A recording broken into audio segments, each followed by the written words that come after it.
start teaching in NPS? I started teaching in NPS last July 2005. What are your difficulties in teaching? Difficulties in teaching as of now, or when?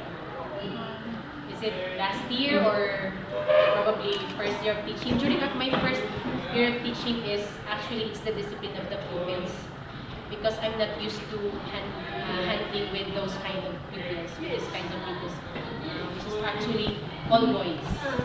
So yun. If you were given a chance, would you like to be a full-time sub-coordinator? Well, of course, it's a privilege having being a full-time coordinator. What do you mean full-time coordinator as a coordinator? I mean to say I will not handle any subject. But I think it would still be better to have at least three subjects. You started being a sub-coordinator last year. What were your difficulties when you took over? Last year, difficulties, it's several activities. It's because of several activities. We were always stuck. Every time there is an activity, we were always stuck to sort of organize the activity. So halos sunod-sunod yung activities. So those are some of the difficulties that I had. How did you adjust? Adjusting with those difficulties, probably because of the help of the teachers, the support of the administration, and of course the pupils, that made me adjust with those kind of activities or with those difficulties.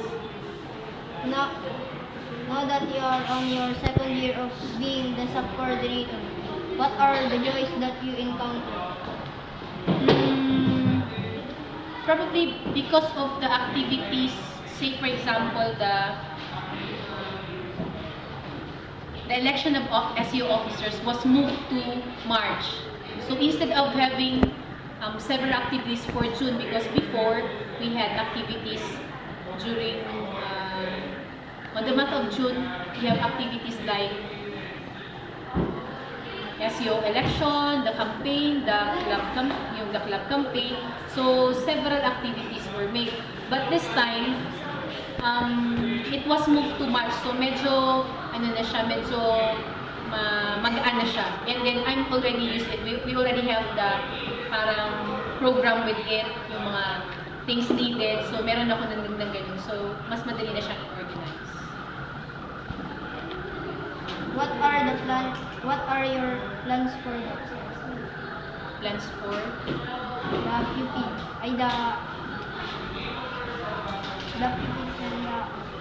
Actually, this year, I was planning to have yung seminars for teachers, moderators, because one of the things needed or yung recommendation of the PAS is to have the moderators at least have a seminar about their moderatorship, because there are some moderators who are not really inclined to that moderatorship. So we really need to have at least seminar and workshop on that.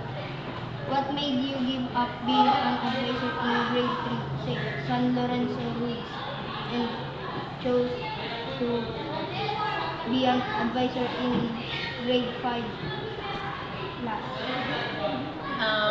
Actually, that was a suggestion before, if I can be a teacher for grade 5. It is probably because of the preparation, so that I can have only one preparation, so that I can also focus on, or I can balance teaching and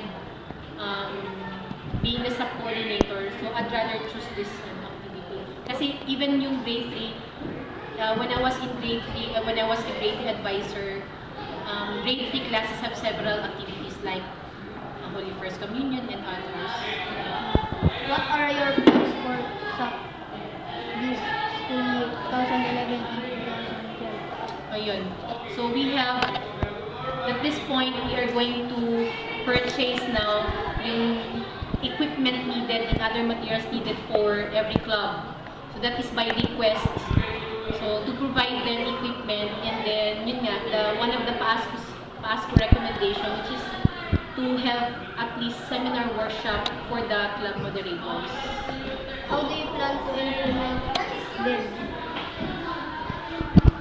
Implementation, probably we will coordinate with sports coordinators and other parents who are inclined to that, so that the teachers will be taught on how to, let's say, for instance, in sports, there are some who are really not inclined to that, so at least they will have an idea on how to do that activity. Thank you, teacher. Okay. Thank you also.